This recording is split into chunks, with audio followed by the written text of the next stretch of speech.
Welcome to Functional Philosophy, the show in which I, Charles Tew, explain and apply Ayn Rand's philosophy, Objectivism. If you'd like to ask me a question on Objectivism or its application, just go to charlestew.com/contact. And my last name is spelled T as in tango, E as in echo, and W as in whiskey.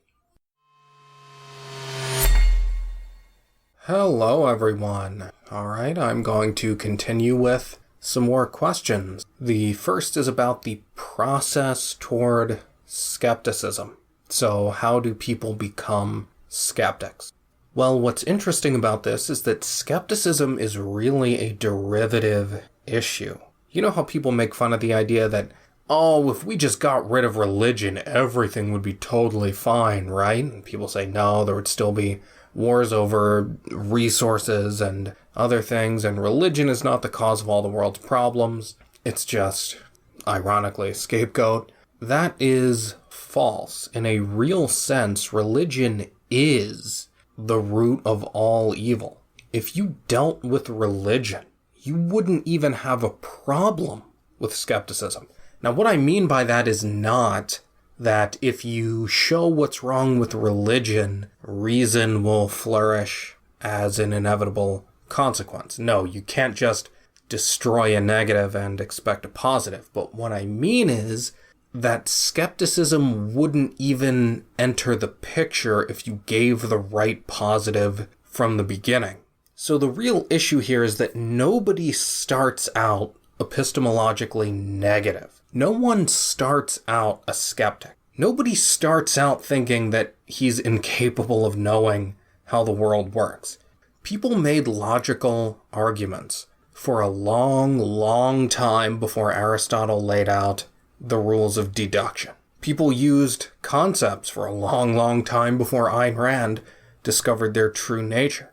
Now, people couldn't be self-consciously logical or conceptual before the mechanics of these things were worked out. It was very important to work those things out, and it's important to explain those things to people now. But it's not like you can't be implicitly logical or conceptual or rational without knowing the mechanics, the details, the technical details of how those things work. You can be. People are. So everyone starts out thinking he can grasp the world in some way. No one starts out a skeptic. So from the beginning, the question is, how do you identify the positive? Do you think you know the world through reason or mysticism? Now, if you think mysticism, some number of people will accept that, but some number will recognize the problems with mysticism and then become skeptics. So that's really how people become skeptics, and that's what I mean by skepticism is a derivative. It's not there at the beginning, because people don't start out thinking they can't know anything about the world. People think they can, and then when they look deeper into it, how is this actually working? It's only then that if they have the wrong answer, mysticism, they start to see flaws and then ultimately conclude, well, I guess I don't actually know anything about the world after all. And then skepticism comes around. But if you gave the right positive answer from the beginning, you wouldn't even have to deal with skepticism. So that's how those three epistemological orientations relate. Next question is, someone asks, if I agree to enter a community by signing a contract that includes, if I steal, I get my hand chopped off, and then I steal, can the community chop off my hand? Well, there are a few issues here. First, you can chop off your own hand. So there's no problem about that if you want to chop off your own hand. But if you sign a contract and then in the course of following through on that contract, it is required that someone else chop off your hand, but you're still willing to go through with it, you're voluntarily assenting to this, I broke the rules, I'll go through with this. There is a question there of enforcement. I mean, the cops have to take it as prima facie evidence of coercion or violation of rights if they have evidence that somebody chopped off somebody else's hand for no medical reason. So the principle is you can't have contracts that are unenforceable. So in a case like this, there would have to be some way of proving consent, that it was voluntary, that you still agreed to having your hand chopped off. because you violated the contract. Anytime somebody else is involved with doing harm like that, there's a question of proving that it was voluntary, because the assumption has to be that if somebody else does harm to you, it wasn't voluntary. So if it is, there has to be some kind of clear evidence for that. So there's a question there. But that's both on the voluntary side. But now let's say involuntary. You sign this contract and then you say, no, I don't want my hand chopped off now. Well, the first answer is that, like all contracts, you would just pay a penalty for not having your hand chopped off. I mean, if you sign a contract to work at a company and then you back out of it, the government doesn't come and force you to go into work every day and work at this company. There's just a penalty provision and you suffer that. You pay recompense or whatever.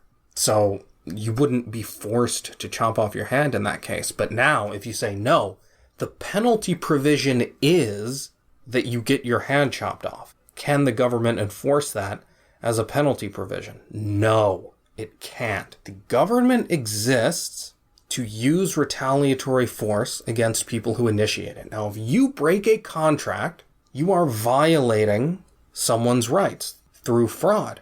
But there are rules for the use of retaliatory force. Let the punishment fit the crime. It has to be proportional. Can't be cruel or unusual. So if you sign this contract and then you violate it, and the penalty is get your hand chopped off, the government can't enforce that. The government can enforce a punishment, but you can't circumvent the legitimate operation of the government with a contract. The government has certain ways it should enforce punishments. And you can't just write in anything to a contract and say, well, this is what we agreed to, the government has to enforce it.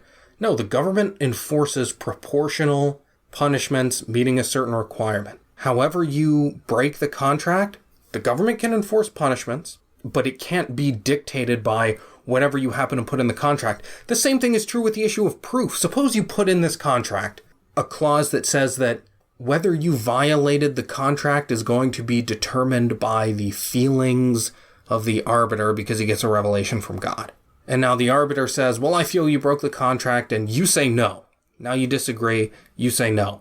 And now it goes to the government. Well, the government isn't going to accept feelings, and it shouldn't. The government has its way of doing things. You can't circumvent it by just writing things into a contract. The government has its standards of proof, it has its standards of punishment, and any contract that violates those, unenforceable. So, no. Like I said, you could agree to have your hand cut off, but that contract is unenforceable, because then if you later disagree and say, you know what, I don't accept this punishment anymore, the government is not going to chop your hand off, and it shouldn't. And next, someone asks, you have a very low opinion of everyone at ARI, even Yaron Brook? Yes, even Yaron Brook, especially Yaron Brook in certain ways. Now, I will try to refrain from talking about ARI in general, although that's difficult because Yaron did preside over it for years and only relinquished that authority recently. So my problem with Yaron is that he presided over an organization that was incompetent. I have never been involved with, nor do I have any second-hand knowledge of, an ARI program that has not been run incompetently. And I have to assume the head of ARI is responsible for that, or was when it happened under his watch.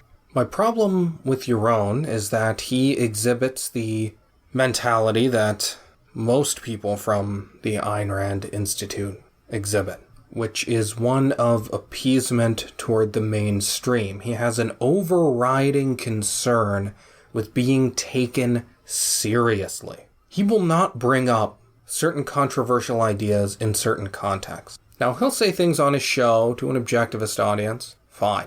When he's talking to other people, though, he won't bring things up even when they're appropriate. Now, for a long time, I gave him a pass on this, because I thought, okay, they are simply trying to avoid the mistakes of overzealousness that are so common in young objectivists. And it's not appropriate to scream about how taxation should be abolished as your first point in a discussion. But over time, I noticed that he and everyone associated with ARI actually don't bring up points even when they are crucially relevant. If you go back and watch Yaron Brook's first interaction with Sargon, when Sargon recorded, I think, an Ayn Rand meetup in London, it wasn't one of the interviews. It was a group of people, and Sargon recorded it, and he asked a question.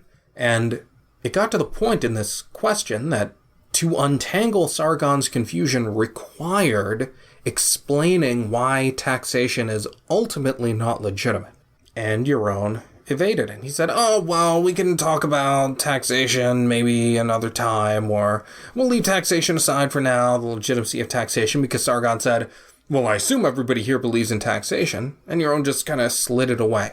Okay, as I say, I understand not bringing that up as your first point, but sometimes that's relevant. Sometimes that's the knot you have to untangle in order to dispel someone's confusion, and Yaron won't do it even when it's necessary. And I think this comes from just not wanting to seem like a kook, like a weirdo. Doesn't want to seem too crazy or extreme, so he avoids saying certain things, even when they're relevant and necessary. And this is related to my main problem with Yaron, which is that he is simply not good at explaining things. It is not enough to give the right answer. You have to give the right answer. When somebody has a question or comment or makes a statement, there are many related issues that are going to come up. He's going to say many things, and even if he doesn't, there are a lot of implicit statements going along with whatever wrong thing he said. You have to choose the essential one and attack that, the one that is connected most deeply to all of the other ones, that will actually make the issue clear to whomever you want to make the issue clear. And Yaron simply is not good at this. He often doesn't choose the essential point to go after. He's not good at explaining things. And I do not mean, oh, he doesn't go into technical philosophy. I'm not talking about scoring objectivist points. I'm talking about actually explaining something. The actual practical requirements for getting an idea across to the person you're talking to. I don't think Yaron is that good at it. So that's my problem with him. And the real problem is that I think that's a result of the appeasing, cowardly attitude that is prevalent among people associated with ARI. So this is ultimately a moral issue, and that's why I have a real problem with it. Now, that does not mean I don't think Yaron has anything valuable to offer. I listen to him. He, like basically everyone of any value at ARI, has the value of combining an objectivist framework with expertise in some area. So Yaron has a deep knowledge of economics, politics, international affairs, and having that knowledge combined with an objectivist framework is really valuable. So I'm not saying you shouldn't listen to him. This is true of a lot of people at ARI. Adam Mossoff knows IP, Eric Daniels knows history, Edwin Locke knows industrial psychology. There are all kinds of people associated with ARI who have their specific areas of expertise, which combined with an objectivist framework is valuable. So I'm not saying never listen to anything he says, but I have a problem with his and ARI's approach to engaging people, to promoting ideas. I think they're appeasers. I think that manifests in some borderline vicious ways, which I'll discuss another time.